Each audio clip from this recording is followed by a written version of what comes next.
Convido os irmãos a abrirem suas Bíblias em Atos dos Apóstolos, capítulo 2. Atos dos Apóstolos, capítulo 2, versículo 42.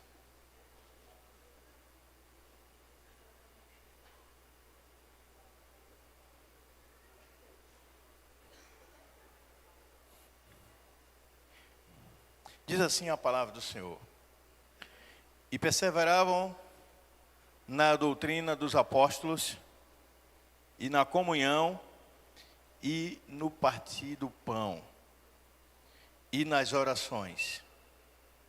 Em cada alma havia temor, e muitas maravilhas e sinais se faziam pelos apóstolos.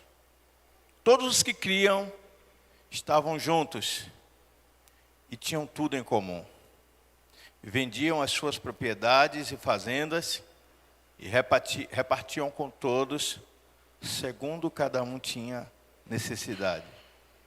E perseverando unânimes todos os dias no templo e partindo o pão em casa, comiam juntos, com alegria e singeleza de coração, louvando a Deus e caindo na graça de todo o povo. E todos os dias acrescentava o Senhor à igreja aqueles que se haviam de salvar. Curva a sua cabeça, nós vamos orar nesse momento. Querido Deus, eu quero agradecer a oportunidade de estar na tua casa para glorificar o teu santo nome. Eu quero agradecer a oportunidade de passar por mais um ano e chegar a uma nova etapa, um novo ciclo, com todas as possibilidades de refazer as coisas de um modo que seja agradável ao Senhor.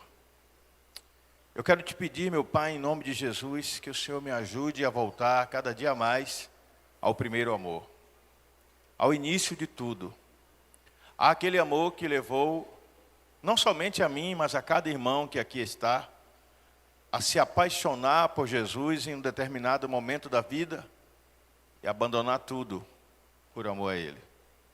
Traze-nos de volta àquela paixão espiritual que nos fez renunciar ao mundo e ao pecado, aos desejos da carne e nos entregarmos a Ti. Bem sei, meu Deus, que ao longo da vida, frustrações, tristezas, perdas e coisas semelhantes a estas, às vezes, meu Pai, esfriam o amor e a dedicação. Mas nós não queremos estar entre aqueles que, por ver a iniquidade crescer, esfriará no amor. Queremos estar entre aqueles que reacendem a chama da paixão a cada dia, pela presença do Espírito Santo, pela direção dele em nossas vidas. Ajude-nos a ser como tu és, para a glória do teu nome. Amém. Atos dos Apóstolos, capítulo 2, nos apresenta uma igreja que deveria ser o padrão de igreja para todas as épocas, em qualquer tempo. Nós estamos no século 21, no ano de 2025, na era da tecnologia. E esta era da tecnologia produziu como um dos seus subprodutos a instantaneidade. As pessoas querem as coisas instantâneas. E na busca pelo que é instantâneo, está faltando em algumas pessoas aquela coisa maravilhosa que é viver na dependência do Senhor e esperar com paciência o tempo de Deus para cada coisa acontecer. Essa instantaneidade está produzindo nas pessoas uma inquietação de alma, um desejo exagerado de experimentar o novo. E esse desejo de experimentar o novo está produzindo um novo tipo de cristão. Um cristão que precisa sempre ouvir uma voz nova, ter uma experiência nova, uma sensação nova. E o novo é a mola propulsora desse tipo de cristão.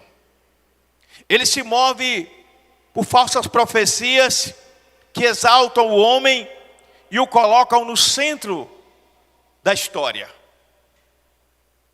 colocando Cristo como peça auxiliar, não como Senhor da história, não como Senhor da vida, não como aquele que assume de fato o controle das nossas existências e nos leva para o centro do seu querer. Eu tive lendo alguns depoimentos de pessoas esses dias, cristãs, algumas conhecidas, minhas e de vocês, outras desconhecidas. Estavam falando do que foi a experiência da virada de ano. E é interessante que a maioria dos depoimentos, se não quase todos, tinha um verbo muito presente todo o tempo nas falas. Quer fosse por escrita, quer fosse falando. Que era o verbo sentir. As pessoas falam muito no que sentiram. Porque parece que a questão sensorial do que eu sinto é mais importante do que a manifestação de Deus que eu não sinto. Quando Jesus estava andando com os discípulos no caminho de Emaús, a palavra do Senhor diz que enquanto eles falavam, Jesus começou a lembrá-los das profecias.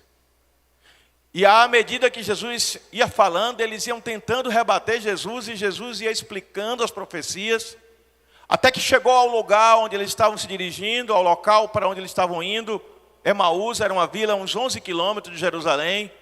E então Jesus fez que ia adiante, e eles disseram: fica conosco esta noite, porque já é tarde. E foi então que Jesus se revelou, e eles perceberam que Jesus estava com eles. Eles não tinham sentido ainda. Eles não tinham experimentado a experiência sensorial. Mas o Senhor estava ali, mesmo sem eles sentirem. E me assusta. E também me preocupa ver a igreja do Senhor preocupada em sentir. Não é errado sentir. E em alguns momentos Deus se manifesta através daquilo que nós sentimos. Mas haverá momentos em que você não vai sentir a presença do Senhor. Você não vai ouvir a voz do Senhor.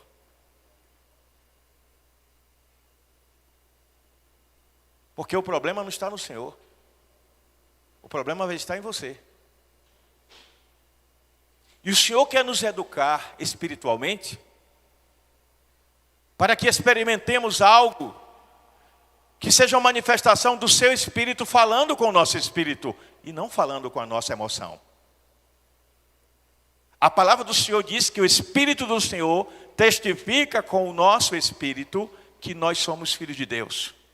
Não há nenhum versículo dizendo que o Espírito do Senhor testifica com as nossas emoções. Mas a exaltação da emoção, da sensação, está presente em toda a liturgia do culto da maioria das igrejas, e a nossa não é exceção. A gente quer ouvir aquela música que faz a gente se sentir bem. A gente quer ouvir aquela música cuja melodia agrada aos nossos ouvidos. A gente quer ouvir aquela voz que é mais afinada, porque é prazeroso ouvir isso.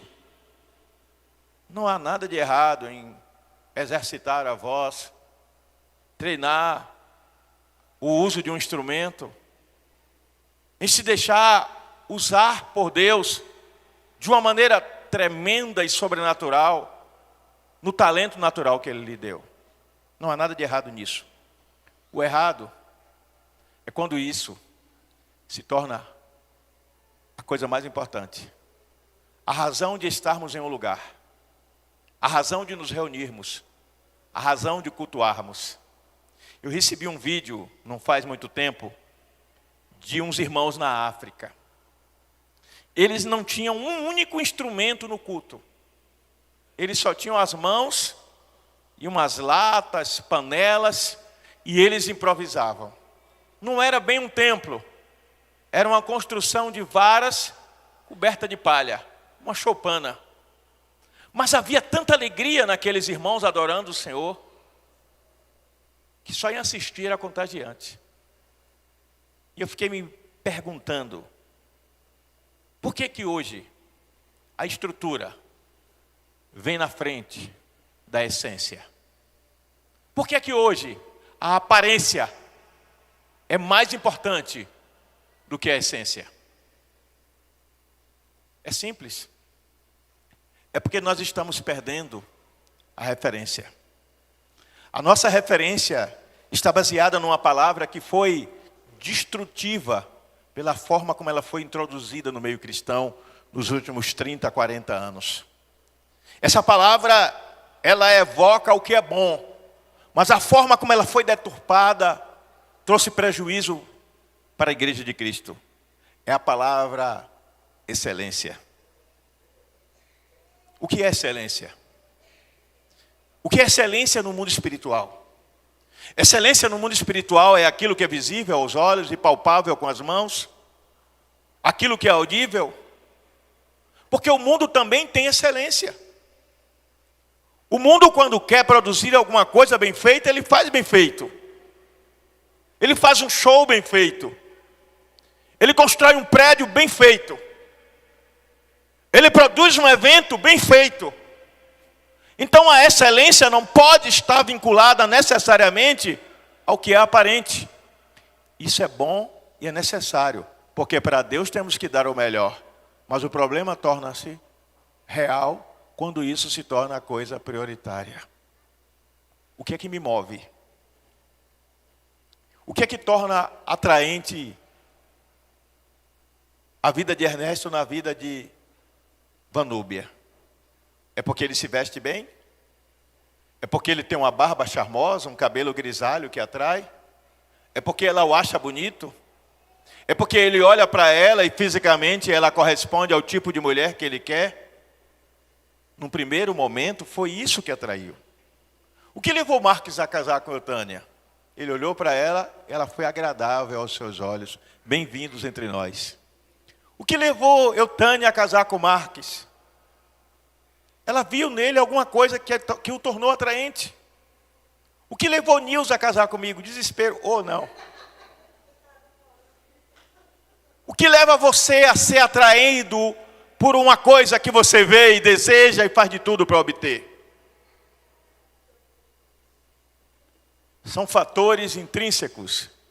Intrínsecos aqui tem a ver com uma coisa interior, profunda, que está na sua mente, no seu inconsciente. Você foi construído lá na sua infância.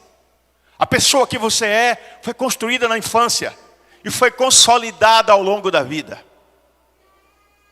Você sabe que os primeiros 7 anos da criança são importantes para a construção da personalidade. As experiências que você teve, boas ou ruins, ajudaram você a moldar a base, a sedimentar o alicerce da pessoa que você é. Por que Dalva casou com o Maninho? Pessoa muito boa, que eu tive o privilégio de conhecer. Porque algo em Maninho chamou a atenção. Mas por certo, Dalva arranjou homens mais bonitos e atraentes do que Maninho. Mas não mexeram com ela. Por quê? Porque a aparência, ela serve para atrair. Mas a aparência, ela não serve para sustentar. O que é que sustenta uma relação? É a essência. Por que Vanúbia está até hoje com Deco? Que não é mais aquele garotão bonitão que ela conheceu anos atrás, 20, 30 anos atrás. É bonito aos olhos dela, mas está envelhecendo, como eu estou envelhecendo. Mas o que aconteceu é que ela envelheceu junto. Cada ruga que foi surgindo no rosto da sua esposa, do seu marido, faz parte de uma história construída a 2. Você se vê envolvido naquilo. E de repente você está ligado à pessoa, não é pelo que ela é externamente, mas pelo que de interno ela revelou de si ao longo da convivência. As experiências que vocês viveram, boas e ruins, as lutas pelas quais passaram, os momentos de quase desistência de um do outro talvez, mas que foram resilientes e capazes de dar a volta por cima. Isso tudo foi construindo a amálgama, a cola que os mantém juntos. E de repente, o que era movido só por atração e desejo, e que depois foi chamado de paixão e depois de amor, se torna uma coisa ainda mais profunda, que se chama aliança. O que mantém 2 pessoas unidas mais profundamente, senão a aliança? Quando Jesus estabeleceu, e a gente vai ter a ceia do Senhor hoje, a ceia do Senhor, ele quando pega o cálice, ele diz: este é o cálice da nova e eterna aliança. Ele não usa a palavra relacionamento. Ele não usa a palavra amor. Ele não usa a palavra sentimento, ele usa a palavra aliança. Assim como Deus quer ter uma aliança conosco, e uma aliança entre nós e Deus significa que algumas vezes Deus vai pedir coisas que a gente não vai ter condições de dizer não, mas a nossa alma vai querer dizer não. Deus virou para Abraão e disse: me dá teu filho em sacrifício. Abraão não queria dar seu filho em sacrifício, mas ele tinha uma aliança com Deus. E a igreja do século 21 não é a igreja que está preocupada com a aliança, na sua maioria. Os crentes do século 21 não são crentes que estão preocupados com a aliança em sua maioria. São crentes que estão preocupados com o que têm para receber. São crentes de peito estufado, batendo no peito e dizer: eu mereço, eu tenho direito, eu sou filho do rei. E é verdade. Você merece o melhor da terra. Você merece toda a sorte de bênçãos espirituais em Cristo Jesus. Mas e se for da vontade soberana de Deus, que você passe por um momento de luta, de provação, por alguns testes, por uma experiência que você não desejaria experimentar, mas Deus quer que você passe por ela para nessa transição Ele trabalhar o seu caráter e te preparar para o lugar de honra onde Ele quer te colocar. Eu vou citar 2 exemplos bíblicos. Em Êxodo capítulo 2, versículo 2, está escrito quando Moisés nasceu. Depois vocês olham e vocês assistem depois a transmissão. Que Moisés era formoso aos olhos. A mãe de Moisés olhou e viu Moisés formoso. Naquele tempo, a crença era que quando uma criança nascia formosa, ou numa tradução mais simples, belo, era porque ele encontrou favor dos deuses. Era um sinal de aprovação divina àquela vida. Aí você está dizendo: então coitado dos feios. Eu estou tentando te explicar as coisas, porque Deus se manifesta conforme os contextos para ser melhor compreendido pelas pessoas. E naquele contexto, aquele menino nasceu belo com um propósito. Se ele fosse um menino feio, ele não seria recolhido pela filha do faraó. E ela escondeu o menino 3 meses, a mãe de Moisés. E depois de 3 meses, ela o coloca num cesto revestido de betume para a água não entrar. E quando ela solta o menino em direção àquele lugar onde a filha do faraó costumava se banhar, avistam o cesto. E há um menino dentro dele, mas não é um menino qualquer, é um menino belo. Ela se afeiçoa daquela criança porque ela não tinha filhos. Ela o leva para a sua casa e o cria como seu filho. Moisés nasceu numa época em que havia um decreto que todo menino que nascesse entre o povo judeu tinha que ser morto. E a Bíblia diz que as parteiras salvavam a vida dos meninos. E as mães escondiam. Moisés foi um dos privilegiados que escapou da morte. E ele é criado como um príncipe.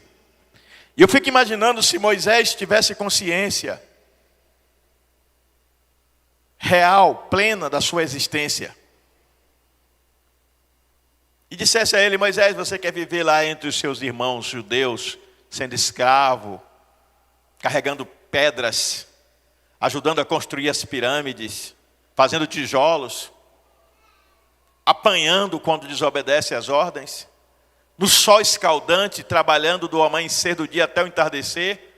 Ou você quer ficar aqui no bem bom, com todos esses escravos e escravas te servindo, comendo o melhor da terra, usufruindo de todos os privilégios, recebendo a melhor educação? Você está aprendendo idiomas. Ele sabia falar outras línguas, porque ele era um príncipe.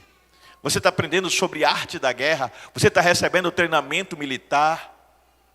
Você abre mão disso para ir ser um deles? Quando tinha 40 anos de idade, a consciência de Moisés pesou. Ele viu um irmão judeu sendo maltratado. Ele foi defendê-lo e na luta o egípcio morreu. Moisés foge para o deserto e tem a oportunidade de se tornar um homem amargurado, infeliz. Porque ele tinha tudo e perdeu. Onde é que eu estava com a cabeça na hora que eu fui defender aquele judeu? Não. Ele assume a sua identidade, que ele é judeu, ele não se arrepende do que fez para defender um irmão. E no deserto, a nobreza de Moisés aparece quando ele defende aquelas mulheres que estavam tentando pegar água e estavam sendo impedidas. Ele é levado até aquele que seria o seu sogro, se casa com a filha mais velha daquele homem que não era sacerdote do Deus Altíssimo. Mas Deus usou aquele homem que não era sacerdote do Deus Altíssimo para ensinar lições preciosas para Moisés. E 40 anos Moisés viveu como filho do faraó, 40 anos ele viveu no deserto se desintoxicando. Quando chegou a hora, ele vai ao monte atrás de um animal fugitivo. Um animal fujão não deve deixar ninguém feliz. Mas Moisés não reclama, ele vai atrás. Mal sabia ele que Deus ia usar aquela experiência para se manifestar. Deus se manifesta na sarça e dá uma ordem: volta para a terra do Egito. Eu quero usar você para revelar as minhas grandezas e libertar o meu povo. Moisés de novo teve a chance de dizer: não, Deus, eu sou doido. Eu já escapei daquela arapuca. Eu é que não volto lá. Moisés não questiona. Obedece. Inicialmente fala das suas limitações. Que ele é fraco, que ele é pesado de língua, que ele é um nada. Implicitamente é isso que ele diz. Aliás, a tradução do texto original sugere isso. Que ele se via um nada. Mas Deus diz: não se preocupe. Quando te perguntarem quem te mandou, diga que eu sou te mandou. Porque eu sou o que sou e serei o que serei. Ele é o mesmo ontem, hoje e eternamente. Moisés vai. Deus opera os sinais por meio dele e de Arão. Liberta o povo do Egito. Moisés atravessa o mar. Quando chega na hora de entrar na terra prometida, Moisés se esquece de tudo que Deus tinha dito a ele e entra em ação o modo egípcio de pensar.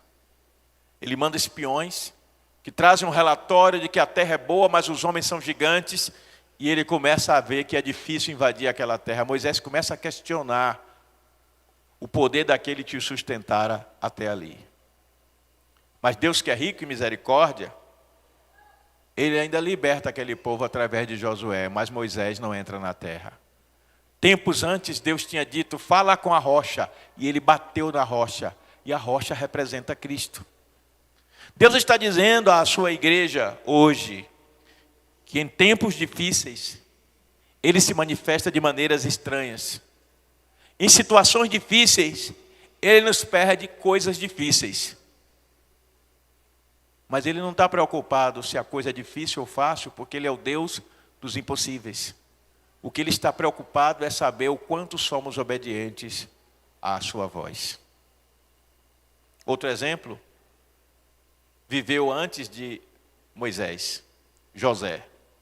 Você já pensou, você ter sonho de revelação, Deus falar com você, que você vai ser o maior dentre os seus irmãos, seus irmãos tomados de inveja jogarem você num buraco, planejar sua morte, vender como escravo, você vai para a casa de uma mulher, você lá é acusado de tentativa de estupro, vai para a prisão, sofre, e nisso tudo passam-se 13 anos, você esquecido, a família nunca te procura, arrependida para te resgatar, você tinha todos os motivos para criar mágoa, rancor, ressentimento, desejo de vingança, sim ou não? Moisés foi o primeiro exemplo. Mas José supera Moisés. Porque Moisés viveu a situação dele toda sozinho. José teve que se encontrar de novo com seus irmãos, perdoá-los e salvá-los da morte. Que eles iam morrer de fome. Às vezes Deus nos permite passar por certos percalços na vida. Deus nos diz não a coisas que aparentemente tinha tudo para dar certo. Deus fecha portas que a gente achava que não estava apenas aberta. A porta já tinha sido derrubada. Só faltava dar o passo e entrar.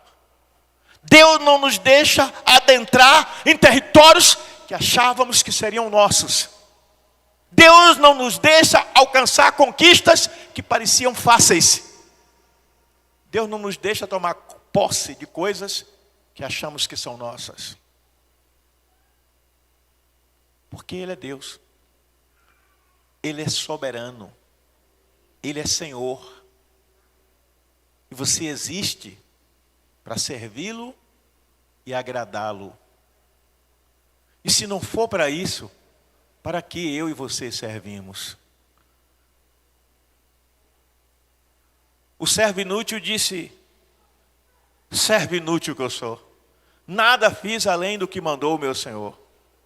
E hoje a gente não vê a cultura do servo inútil, que fez tudo o que o Senhor mandou e ainda disse: eu não faço mais nada além do que o Senhor manda, eu sou um servo inútil. Ele queria ir além. Hoje a gente tem a cultura do servo que não quer ser servo, quer ser senhor. Quer manipular Deus. Quer usar a Bíblia em seu favor. Hoje eu vi uma pregação que me fez refletir sobre o que eu ia falar hoje. Quando o pastor Hernandes Dias disse uma coisa interessante, que tirando o Senhor que está nos céus, o Pai, o único outro a quem Jesus chama de Senhor é o dinheiro. Quando ele diz: não se pode servir a dois senhores. O dinheiro está sendo o Senhor em algumas igrejas. Porque quando uma igreja faz vista grossa para o pecado, quando uma igreja faz vista grossa para a carnalidade, quando uma igreja faz vista grossa para a religiosidade, em detrimento, que quer dizer em prejuízo da espiritualidade, apenas para manter os membros que contribuem com muito para sustentar o luxo, algo está errado. Jesus se colocou numa posição com a viúva pobre, dando a sua oferta, e disse: olha, está vendo aquela mulher? Ninguém deu mais oferta do que ela. Foi a maior de todas as ofertas. Os discípulos viram, olharam para Jesus e disseram: mas teve gente ali que botou pacote de dinheiro, saco de dinheiro. E aquela mulher, daqui deu para ver, ela só colocou uma moedinha. Jesus disse: é verdade. Mas aquela mulher só tinha aquela moedinha. Ela deu tudo o que tinha. Aí está a verdadeira excelência. Dá tudo o que você tem ao Senhor. Pastor, o senhor está mandando eu meter a mão no bolso e dar meu dinheiro todo? Não. Eu estou mandando você dar o dinheiro. Eu estou mandando você dar a vida. Eu estou mandando você dar tudo. Ele vai manter tudo isso na tua mão. Mas você sabendo que nada é teu, nem a vida, tudo é dele. Aldo Broda, um escritor evangélico que viajou em vários lugares do mundo como missionário, ele esteve numa ilha do Pacífico. O Pacífico é aquele oceano, lá para as bandas da Austrália, aliás, ali é o Oceano Índico, né? Lá para as bandas da Ásia. E ele teve umas ilhas bem distantes do Pacífico, onde viviam as tribos, que ninguém sabe como aquele povo chegou ali, mas existia gente nessas ilhas. Um dos mistérios que a ciência tenta explicar, mas a única explicação é que um dia o mundo já foi uma Pangeia, uma terra única, e depois foi se separando as porções de terra. E aí, quando ele chegou naquela tribo, ele encontrou um missionário que contou a seguinte história para ele. Disse: olha, quando eu cheguei aqui, eu comecei a pregar, e eu ganhei muitas almas para Jesus, e eu ensinei sobre ofertar. E a gente, uma vez por mês, tinha um culto de consagração. Como aqui não tem dinheiro, aqui eles vivem de troca. Troca a galinha por um pato, troca ovos por frutas. Aqui eles vivem disso. Então a oferta era o que eles tinham. Então cada um ofertava o que tinha. E tinha uma velhinha aqui, bem velhinha, que não tinha mais filhos, não tinha ninguém para cuidar dela. E ela vivia de esmola. E quando chegou o dia da oferta, ela era uma das crentes mais fervorosas da igreja. Mas ela nunca tinha dinheiro para ofertar. E eu falei que esse dinheiro especial era para missões. Então, ela me apareceu na fila, com um saquinho, com algumas moedas. E eu estranhei, porque aqui na ilha não tinha essas moedas. Então eu perguntei para ela onde ela conseguiu aquilo. E ela disse que tinha um homem aqui na ilha, que é o homem mais poderoso da ilha. Esse homem tem dinheiro. Esse homem viaja. Esse homem sai daqui para outros lugares. Esse homem negocia em outros lugares. E eu me ofereci a ele como escrava. Eu sou velhinha. Não sirvo mais para nada, só para limpar o chão, arrumar as coisas. Eu vendi a ele os anos que me restam. E o que está dentro desse saquinho é o valor que ele deu ao resto da minha vida.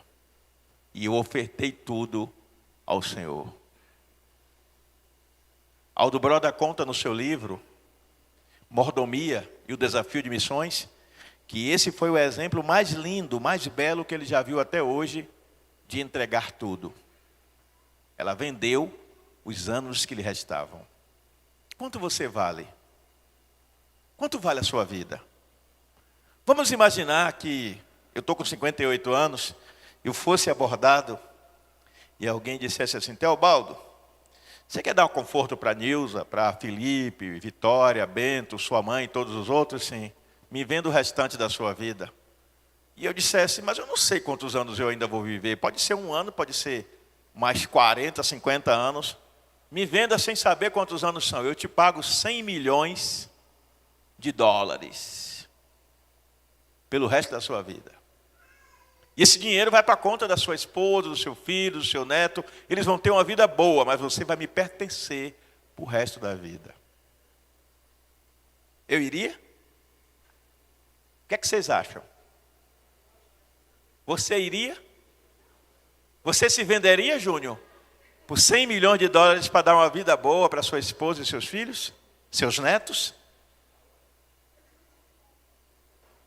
E se você estivesse endividado? Não busquem referência no que eu estou falando. Se você estivesse endividado e fosse levado a se vender para ganhar uma bolada de dinheiro e pagar as dívidas, você ia? E se você estivesse devendo tanto que fosse jurado de morte pelo agiota, e ele dissesse: se você não me pagar até amanhã, você morre e toda a sua família morre junto, você iria? O nível do sacrifício é medido aqui na terra pelo nível da necessidade e do desespero. Jesus não tinha motivos de se desesperar, porque ele não estava sob ameaça. Mas ele amou a mim e a você, e ele deu a vida dele, para que eu e você pudéssemos ter vida eterna. Ele viveu como homem, sofreu a dor de homem, a dor física, a dor espiritual, a dor moral, a dor do abandono, a ponto de exclamar: Eloi, Eloi, lama sabachthani. Deus meu, por que me desamparaste? Porque Jesus entendia que a sua entrega era a sua missão.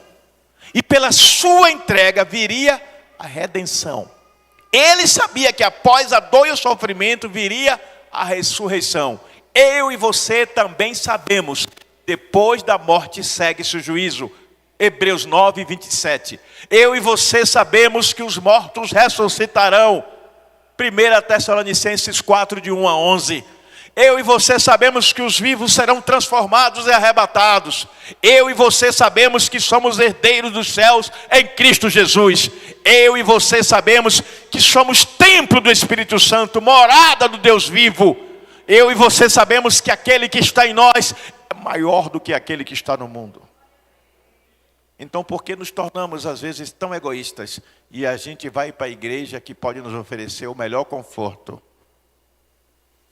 Porque queremos ouvir a pregação que afaga mais o nosso ego, que evoca mais o quanto somos especiais e importantes, que destaca as bênçãos que nós temos direito de receber. Os cultos que parecem mais uma reunião de coach para estimular, do que uma reunião espiritual para desafiar a uma vida de santidade. O mais importante não é o que você vai ganhar aqui na terra. O mais importante é que o seu nome está escrito no livro da vida e você é herdeiro do reino dos céus. Certa vez Jesus deu a ordem aos seus discípulos e disse: vão de 2 em 2, eram 70. Ele dividiu em 35 duplas. Vão pelas aldeias, curem enfermos, operem milagres, façam maravilhas, ressuscitem mortos, expulsem demônios, façam o que tiver que ser feito em nome do Senhor. E eles foram. E quando eles voltaram, como diz minha mãe, eles estavam soltando fogo pela venta de tão felizes. Senhor, acreditas que até os demônios se sujeitaram a nós? Claro que eles se sujeitaram a nós, porque eles não foram enviados embaixo da autoridade do nome deles mesmos. Eles foram enviados embaixo da autoridade do nome que é sobre todo nome, o nome de Jesus. Os demônios não se sujeitaram a eles por causa deles. Os demônios se sujeitaram a eles por causa daqueles que os enviou. Aí Jesus vira para eles e dá uma grande lição espiritual. Jesus diz: alegrai-vos, não porque os demônios se sujeitam a vocês, mas alegrai-vos porque os seus nomes estão escritos no livro da vida. O que é que te alegra? É uma conta bancária poupuda? É um carro bonito? É uma casa confortável? Belas roupas? Viagens? Prestígio? Fama? Beleza? Influência? Elogios? Tudo isso é passageiro e fica aqui. Mas o Senhor está dizendo que o que deveria nos alegrar é sabermos que somos cidadãos dos céus e que temos uma missão. Uma missão simples: gerar outros cidadãos dos céus. A igreja de Atos 2 entendeu isso. Por isso eu fiz questão de, nesse primeiro culto, primeiro domingo de 2025, falar sobre isso. A igreja entendeu a sua missão. Aqui não diz que a igreja fez um espetáculo pirotécnico na praça principal de Jerusalém e trouxe como atração o irmão fulano de tal, direto da cidade de Antioquia. A Bíblia não diz que a igreja fez um espetáculo circense para juntar o maior número de pessoas e assim ter uma multidão. Primeiro que o conceito de multidão da igreja primitiva, como é chamada, era de 1 em 1. Eutânia ganha 1, Deco ganha 1, Nilza ganha 1, Cláudia ganha 1, eu ganho 1, esse 1 é doutrinado, ganha outro, que ganha outro, e de repente tem a multidão. Há poucos relatos na Bíblia de quem ganhou multidão. A Bíblia diz que quando Pedro, pregou o primeiro sermão, depois que o Espírito Santo desceu sobre eles e derramou o poder, cerca de 3.000 pessoas se converteram. Cerca quer dizer, podia ser mais ou menos. A Bíblia diz que pouco tempo depois, esse número já era de 5.000 pessoas. E passado mais um tempo, a Bíblia diz que já era uma multidão que não podia ser contada. Mas quando o apóstolo Paulo é enviado à casa de... Como era o nome do centurião? A igreja está lendo a Bíblia ainda? Como era o nome do centurião? Cornélio, gente. Vocês se liguem na mensagem. Quando Paulo chega na casa de Cornélio, Deus fez a preparação. Paulo não, Pedro chega na casa de Cornélio, Deus fez a preparação. Deus deu a ele uma visão, vai lá, chama Pedro, Pedro vai vir aqui, vai pregar e você vai aceitar. Quando Pedro chega, cheio de preconceito, ele tinha tido uma visão de animais caindo do céu, e ele achando que era mais santo do que todo mundo, ele disse, não como coisa impura. E o Senhor diz, era impuro antes de eu santificar. Quando eu santifico, é puro. Imagina esses bancos que hoje estão vazios. Muitos irmãos viajando, ausentes. Imagina esse banco foi ocupado por prostitutas, travestis, traficantes, pessoas de rua que não tomam banho há 2 semanas. Tudo sentado aí do seu lado. São almas tão preciosas para Jesus, quanto a alma do doutor, do engenheiro, do médico, do advogado, do arquiteto, do empresário, do político. Mas sem percebermos, nós temos um preconceito estrutural. O que é uma coisa estrutural? é uma coisa que está enraizada na estrutura de quem somos ou na estrutura de como nos relacionamos em sociedade. E na visão estrutural, algumas pessoas se tornam invisíveis aos nossos olhos. Elas estão ali diante de nós, mas nós não enxergamos, porque parte da nossa constituição mental, da nossa estrutura mental, recusa-se a se relacionar com tais pessoas. Eu vinha com a pastora Nilza do centro, paramos o carro uma vez aí perto da rodoviária e vi uma moça literalmente rodando bolsinha mesmo. E eu parei e disse, eu senti de Deus de falar para essa moça. Nilza, vem aqui comigo. Eu disse, moça, Jesus te ama, Ele tem um propósito. Eu quero saber de Jesus não, quero saber de igreja não. Ela ficava rodando de lá, de cima, ali perto do Calu, até aqui na rodoviária. Sabe o que aconteceu? Uma pessoa me informou, essa moça pegou AIDS e morreu. Eu lhes digo diante do Deus vivo, se naquele dia eu não tivesse parado para falar para essa moça, e ela tivesse chegado na notícia que ela morreu, eu ia sentir culpa. Sua missão é pregar. A igreja primitiva entendia isso.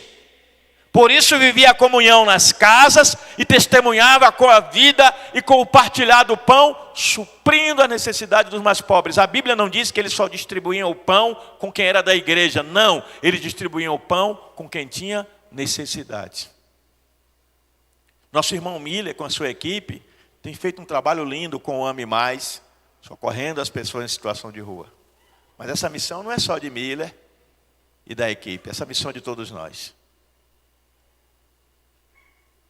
Quantas vezes nós passamos na rua, e tem pessoas deitadas no chão, a gente desvia o caminho e segue em frente. Quando eu era secretário de Desenvolvimento Social de Juazeiro, eu aprendi algumas lições. Certo dia eu estava saindo, e uma pessoa me chamou da secretaria e disse, pastor, está vendo aquele rapaz ali? Sim. Está chorando o tempo todo, se queria falar com o senhor. Mas eu disse a ele que o senhor é um homem ocupado demais, que não tem tempo. Eu digo, eu tenho tempo sim. Eu fui até ele e disse, o que eu posso ajudar o senhor? E ele chorando, gente, um homem de mais ou menos minha idade, talvez um pouco menos, ele disse, eu não sou pessoa de rua, eu não sou ladrão, eu não sou bandido, eu sou um pai de família trabalhador. Eu sou de Jiquié. Parecia um homem lá e contratou a gente para ir pintar um prédio no Ceará, numa cidade chamada Crato. E eu fui com um grupo de mais ou menos umas 50 pessoas. O homem deu um golpe na gente, recebeu o dinheiro do serviço, sumiu no mundo e nós ficamos a ver navios. Tem cerca de um mês que eu estou pegando carona, já cheguei aqui em Juazeiro, pedindo esmola para comer. Hoje eu não comi nada. E tudo que eu quero é uma ajuda para voltar para casa. Eu me vi imediatamente naquele homem. Mobilizei a equipe, mandei uma pessoa ir num restaurante comprar uma comida para ele. E ainda naquele dia, nós conseguimos enviar esse homem de volta para o seio da família. Ele abriu a bolsa dele, já tinha vendido até parte das suas roupas. Ele abriu a bolsa, abriu a carteira de trabalho e me mostrou recente lá a assinatura dele e da empresa que o empregou. Ele não era um mentiroso. Mas e se ele não tivesse carteira de trabalho? E se o que ele estivesse contando fosse uma mentira? E daí, gente? Deus nos colocou no mundo para sermos instrumento de transformação. Mas só podemos ser instrumento de transformação quando permitimos que primeiro o Senhor nos transforme. Esse cristianismo água com açúcar, esse cristianismo triunfalista, que só fala do sucesso e do êxito, e que se distancia dos mais pobres, dos que sofrem, dos que cheiram mal, espiritual, fisicamente, ou as duas coisas, precisa ser revisto. Esses dias um pastor amigo meu disse uma coisa que eu tive que repreendê-lo. Ele disse que esses muçulmanos que estão chegando na Europa, era bom mandar tudo de volta. Porque essa corja quer dizer bandido. grupo de bandidos. Essa corja não merece a nossa compaixão. Eu disse, o senhor está errado. E o seu discurso é antibíblico, é anticristão. Aí eu abri a internet e mostrei a ele. Só na Alemanha, em uma única igreja, 700 muçulmanos aceitaram Jesus como Salvador. E quando perguntaram o que levou vocês a abandonar o Islã e se tornarem cristãos, eles disseram, quando chegamos aqui, achávamos que seríamos rejeitados. Mas fomos recebidos com tanto amor pelos cristãos, que nos apaixonamos por esse Cristo. O grande líder da Índia, Mahatma Gandhi, Mahatma quer dizer grande alma. O grande líder da Índia, Gandhi, ele podia ser um cristão. Ele podia ter influenciado a Índia inteira e grande parte da Índia hoje ser cristã. Ele foi um grande líder político que pregava a não violência. Ele lutou pela independência do seu país e ele disse, ninguém vai pegar em armas, ninguém vai matar ninguém. Nós vamos fazer uma revolução pela paz. Ele teve vitória, ele venceu. O país dele se tornou independente. E Gandhi, ele conta na biografia dele, que quando ele foi morar na África do Sul, ele não conhecia Jesus. Ele foi estudar para ser advogado. E quando ele estava lá, ele foi conhecendo a ideologia de Jesus, conheceu a Bíblia, ele começou a ler sobre Jesus e ele disse que se apaixonou pelo Cristo dos cristãos. Mas quando ele começou a se relacionar com o povo da África do Sul, ele era moreninho, né? Porque ele era hindu, era da Índia. Ele começou a perceber o preconceito dos brancos para com ele, e os maltratos contra os negros, e os maltratos a eles, e ele dizia, esse é o povo que domingo está na igreja cantando hinos de louvores a Jesus, e agora durante a semana está maltratando as pessoas por causa da cor, da pele e da aparência. E aí ele cunhou uma frase que entrou para a história. Ele disse que ele conheceu o Cristo do cristianismo, mas ele nunca encontrou o cristianismo do Cristo. Que cristianismo vocês querem viver em 2025? Mais do mesmo? Alguém disse certa vez, com muita propriedade, que a melhor definição de loucura é repetir as coisas do mesmo jeito e esperar que o resultado seja diferente. Se você fizer as coisas do mesmo jeito, o resultado vai ser o mesmo. Então você tem que ousar sair da bolha, sair da zona de conforto, pedir ao Espírito Santo que te direcione a um lugar novo, a uma experiência nova, a uma percepção nova das coisas, para que percebendo as coisas de um modo diferente, Deus te leve a ter experiência diferente. Porque em Isaías está escrito, eu sou o Deus das novidades e Ele torna novas todas as coisas. Em Apocalipse diz, eis que torno nova todas as coisas. Ele pode tornar a tua vida inteiramente nova, a tua vivência, experiência cristã, algo inteiramente novo. A palavra do Senhor diz no capítulo 8 do livro de Atos, que Filipe estava no bem bom, tranquilo lá. Filipe era um diácono. Filipe podia dizer, eu não fui levantado para pregar o evangelho, eu fui levantado para ser diácono. Mas o Senhor disse, vai ao deserto, e ele foi ao deserto. E quando ele chegou no deserto, ele encontrou um homem numa carruagem, e aquele homem era o tesoureiro da rainha da Etiópia, a famosa rainha Candace. E ele se aproximou, e ele olhou, e ele viu que o homem estava lendo o pergaminho do livro de Isaías, e ele disse, entendes o que lês? E o homem disse, como eu vou entender se não há quem me ensine? Paulo vai dizer no capítulo 10, da Epístola aos Romanos, a partir do versículo 17. Do versículo 9 até o 17, ele vai dizer, como pregarão se não forem enviados? Quem envia não é a igreja. Quem envia é o Espírito Santo. A igreja é só o instrumento. Atos 13 diz, e disse o Espírito à igreja, separai-me a Saulo e a Barnabé para uma obra para a qual eu os tenho chamado, diz o Senhor. Disse o Espírito à igreja, e a igreja, em obediência ao Espírito, os enviou. Filipe ganhou aquele homem que foi o primeiro cristão da Etiópia. Pedro ganhou Cornélio e toda a sua casa. E eles foram cheios do Espírito Santo, batizados no Espírito Santo, falaram em línguas como eles, e ele ficou assoberbado sem entender o que é que estava acontecendo. Há milagres que Deus quer fazer nas pessoas pobres dessa cidade, mas também nas pessoas ricas, nas pessoas cultas, mas também nas incultas, nas brancas, mas também nas negras, nas mulatas, nos partos, nos evangélicos, mas também entre os não evangélicos, porque Ele quer manifestar a sua glória sobre todos. Quando a nossa mente é conquistada por um pensamento, por uma ideologia, por uma visão de mundo que não é a da Bíblia, que não é a da palavra de Deus, ela foi colonizada. Existiu um autor que já morreu, português, ateu. Eu já li algumas coisas dele. Ele era muito brilhante, inteligente, chegou a ganhar o prêmio Nobel, se eu não me engano, de literatura.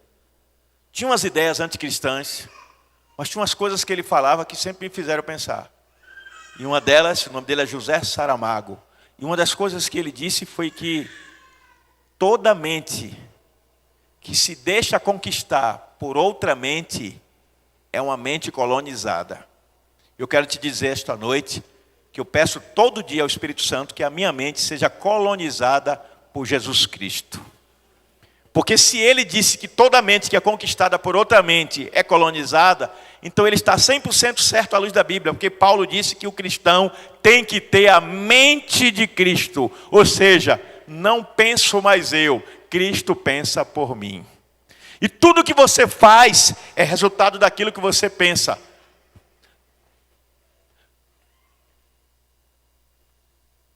No livro de Provérbios está escrito que como o homem pensa em seu coração, assim ele é. E Deus está querendo que você comece a pensar com uma mentalidade diferente. Jesus, quando andou aqui na terra, ele andava na companhia de prostitutas e pecadores. Você já parou para pensar a má fama que Jesus tinha? Beberrão. Só anda em lugar de gente ruim. Jesus gostava de andar, entre aspas, com gente ruim, fecha aspas. Prostitutas e pecadores, ladrões e beberrões. Jesus não tinha discriminação. Certa vez uma mulher foi ungir Jesus e o dono da casa disse, se ele soubesse quem é essa mulher, a fama que essa mulher tem, ele não deixava essa mulher nem tocar nele. Porque é essa a mentalidade do religioso. O religioso vê o que os olhos veem. Mas o homem espiritual, ele vê além. Ele vê como Deus vê. O religioso, se fosse um dos espias, teria olhado para Raabe e dizer, sai para lá, prostituta infeliz. Nós preferimos morrer a sermos salvos por você. E Raabe é tataravó de Jesus. Se Raabe não existisse, Jesus não tinha nascido. Raabe se tornou, depois que ela encontra com o povo de Deus, a ex-prostituta. Ou então, a que fora prostituta.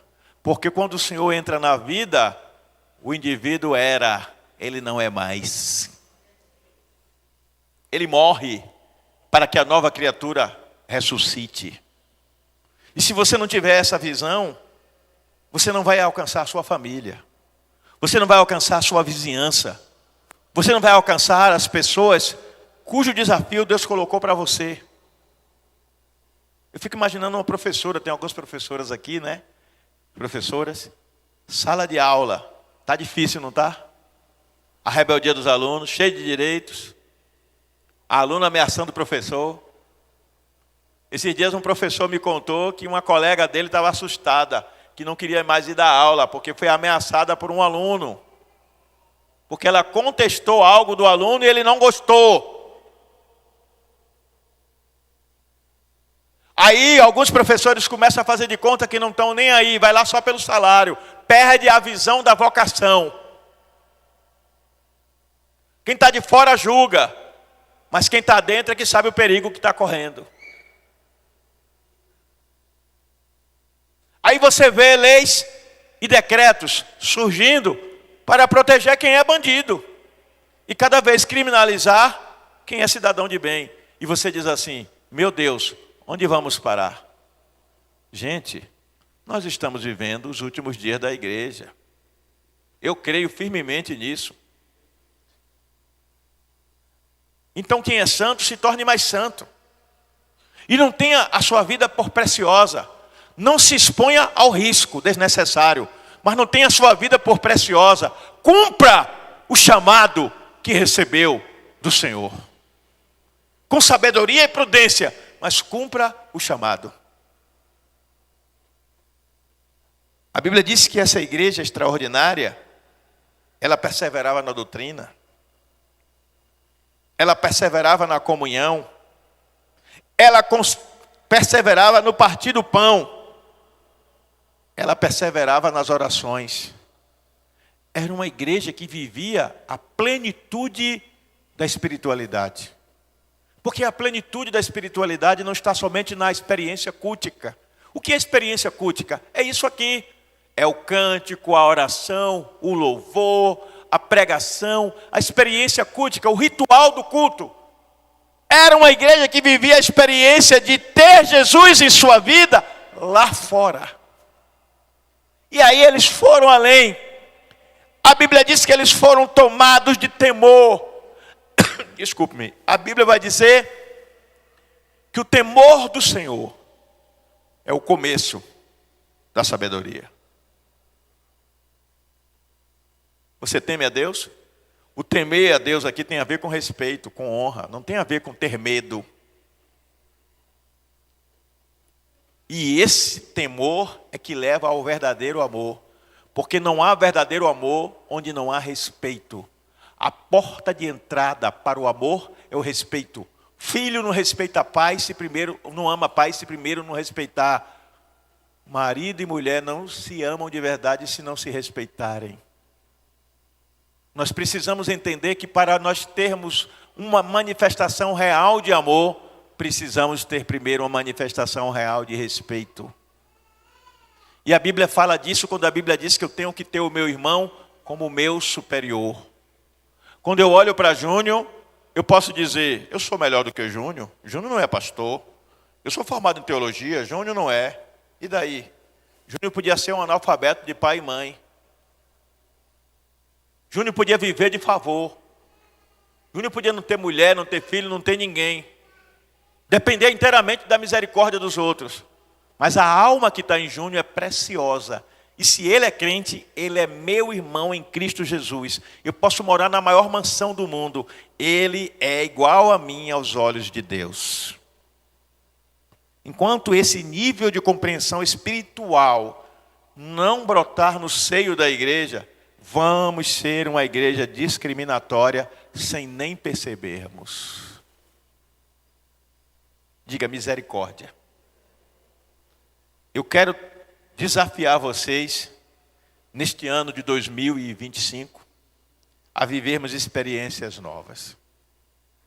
Experiências de milagre relacional, que tem a ver com a relação que eu tenho com o meu próximo.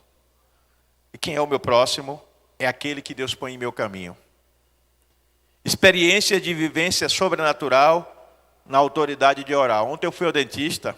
Eu estou aqui pregando a custa de remédio, viu? Que eu estou com inflamação aqui, ó. O dentista ali me olhando. Estou com inflamação aqui. Não consegui terminar o trabalho que fui fazer. Tomei remédio para poder vir pregar. Estou pela graça. E quando eu terminei, o dentista me falou que vai fazer uma cirurgia. E eu, na hora que eu me levantei, ele disse, terminei, pode ir embora. Na hora que eu me levantei e dei o primeiro passo, não sei se vocês acreditam, uma voz disse a mim interiormente, volta e ora por ele. Eu voltei e disse, o senhor me permite orar pelo senhor? Ele disse, claro. E ele baixou a cabeça, fez assim com as mãos, eu coloquei a mão e comecei a orar por ele. E Deus foi me guiando naquela oração. Dalva conhece ele. Uma boa pessoa, mas não é crente. Mas ele demonstrou tanto temor, Dalva. Quando a mulher dele entrou, ficou toda quebrantada também, você conhece. Ela é crente. Ele é o dentista. Ele está ali me prestando um serviço. Esse dia eu fui na Caixa Econômica conversar com o gerente, com quem eu fiz amizade na época em que fui secretário. Fui conversar um assunto com ele. E no final eu disse, eu posso fazer oração por você? Deus me abriu portas para levar a palavra a pessoas que eu nunca tive acesso. E essas portas continuam abertas. Hoje eu demorei um pouquinho de chegar porque eu estava dando atenção a um vereador que me pediu orientação numa coisa. E eu dei. Um amigo meu disse assim para mim, você nasceu para ser pastor mesmo. Porque outro do seu lugar não ia ajudar era ninguém. Eu não penso em mim, eu penso no reino, eu penso na cidade, eu penso nas pessoas. E não é porque eu sou melhor não, é porque eu me esforço para cada dia vencer o meu ego e ser mais parecido com Jesus. Eu e você somos desafiados dia e noite a sermos como a igreja primitiva, que ia de casa em casa levando a mensagem do amor de Deus. Eu sou o torcedor do Vitória. Meu amigo Marques é torcedor do Bahia. Ama mandar mensagens para mim quando o Vitória perde, né, Marques? Mas Jesus está vendo, viu? Jesus está vendo. Mas a gente é amigo. Além de irmãos em Cristo, somos amigos, a gente se respeita. É só brincadeira, não é verdade? Entre torcedores. Mas eu tenho tempo para zoar com o Marques zoar comigo, brincar. E por que eu não encontro tempo para falar do maravilhoso amor de Deus aos amigos que ainda não conhecem Jesus? Estreia uma série nova aí, numa dessas plataformas, Netflix e outros que tem aí, e você fica encantado, e você manda o link para um amigo e diz, olha, acabei de assistir um filme, uma série extraordinária, você faz uma descrição, vai no Google, faz pesquisa, você quer convencer seu amigo a assistir para depois ter o que comentar com ele. Seu time ganhou de goleada, você comenta a forma como a bola veio, como o camarada cruzou, não tem nada demais. O camarada leva 1 hora para descrever uma jogada que durou 10 segundos. Quem gosta de política, seja de esquerda, direita ou centro, começa a falar. Quem votou Andrei ou quem não votou, quem gosta dele ou quem não gosta, começa a falar. Quem gosta de Lula ou não gosta, começa a falar. Quem gosta de Bolsonaro ou não gosta, começa a falar. A gente tem tempo para falar de política, para falar de futebol e de outros esportes, para falar até de um vício que a gente precisa criar um centro de recuperação para o povo aí, né? Dorama, está virando um vício. A gente tem tempo para falar de tudo. Falta tempo para falar do amor de Deus. E existem 2 formas básicas de se falar do amor de Deus. A primeira é com a sua boca, ou a sua escrita. Mas existe uma que é mais eloquente do que a sua boca e a sua escrita. Sabe qual é? A sua vida. Quando você vive a plenitude do Evangelho nas ações e nas atitudes, você não precisa abrir a boca. Alguém vai virar para você um belo dia, sem você perceber, e vai dizer assim, vem cá, deixa eu te fazer uma pergunta. Ei, você aí de vermelho? É você mesmo. Você é crente, né? Aí você vai dizer, sou. Como é que você sabe? Tenho observado você, seu jeito de ser, de se comportar, de agir. Eu disse, esse homem é crente. Você é crente. Tem coisa melhor do que o testemunho de alguém dizer que observou você e viu que você é crente? A Bíblia diz que Eliseu passava todos os dias e a mulher atentava para ele. E um dia a mulher disse, vamos fazer um quartinho aqui para o profeta, porque eu tenho atentado para o andar. Andar aqui tem a ver com conduta. Eu tenho observado a conduta dele e verdadeiramente ele é um homem de... É disso que nós precisamos. De uma igreja que impacte o mundo com a sua existência. A igreja caía, diz a Bíblia, na graça de todo o povo. Por quê? Porque era uma igreja que amava com palavras e com atitudes. Era uma igreja que partilhava o que tinha, o pão. Jerusalém naquela época estava passando fome. Eles partilhavam o pão, eles iam de casa em casa, identificavam a necessidade das pessoas e supriam essa necessidade compartilhando o que tinham. Eles não levavam só a palavra, eles levavam a própria vida. E quando eles levavam a vida, eles levavam a si mesmos. E quando eles levavam a si mesmos, eles impactavam aquelas pessoas com a sua existência. O mundo não precisa não é de dinheiro. O mundo não precisa não é de ostentação. O mundo não precisa não é de estruturas megas. O mundo precisa de gente que goste de gente e que seja apaixonada por Jesus e movida pelo seu Espírito. Que saiamos daqui com esse pensamento. Queremos voltar ao primeiro amor? Quem quer voltar ao primeiro amor? A gente tem tempo para tanta coisa maravilhosa.